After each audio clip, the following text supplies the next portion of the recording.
Well, now we're going to look at the key characteristics of ethnographic research.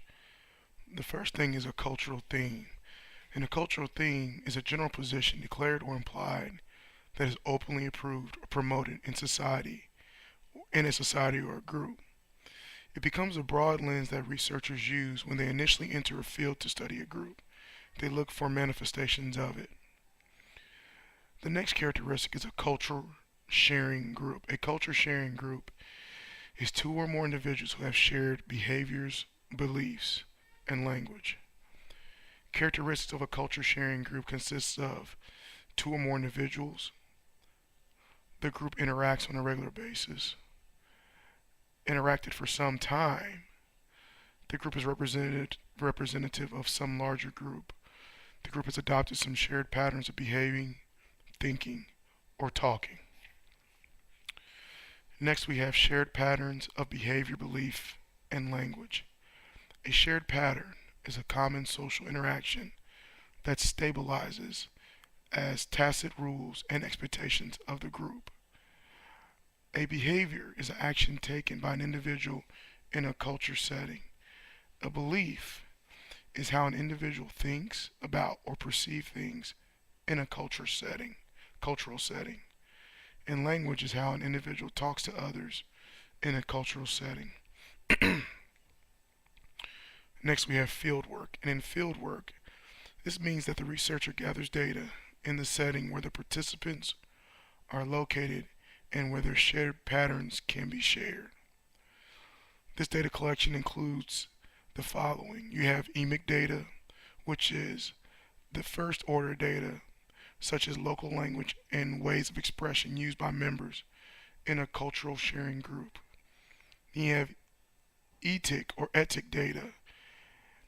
Etic typically refers to second order concepts such as language used by the social scientist or educator to refer to the same phenomena mentioned by the participants.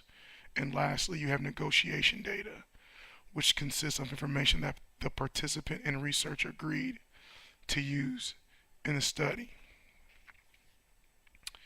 Next, we have description. A description in an ethnography is a detailed rendering of individuals and scenes to depict what is going on in the cultural sharing group. This description needs to be detailed and it needs to identify specifics. It serves as placing the reader figuratively into the scene. This also must awake the reader's senses through adjectives, nouns, and verbs that elicit sounds, sights, feelings, and smells. Next, we have thematic data analysis, which consists of distilling how things work and naming the essential features and themes in the cultural setting. Then we have the interpretation in ethnography. An ethnographer draws inferences and forms conclusions about what was learned. This phase is mostly subjective. Next, we come to the context. The context is the setting, situation, or environment that surrounds a cultural group being studied. Then we have reflexivity in ethnography, which refers to the researcher being aware of openly discussing his or her role in the study in a way that honors and respects the site and the participants. Also, during the reflexivity, the characteristic of reflexivity, this also is where the author draws conclusions and actually keeps those are often tentative and inconclusive, hopefully leading to new questions to answer. Now let's look at the ethical issues conducting ethnographic research. One issue is that it should be open and transparent. The researchers should be open and transparent about gathering data.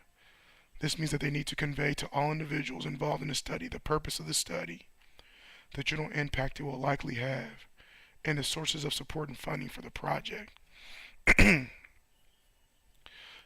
Another ethical issue that could arise is that ethnographers have a responsibility to their scholarly community. This responsibility entails not deceiving or misrepresenting participants or readers, or failing to report misconduct. Created using Powtoon.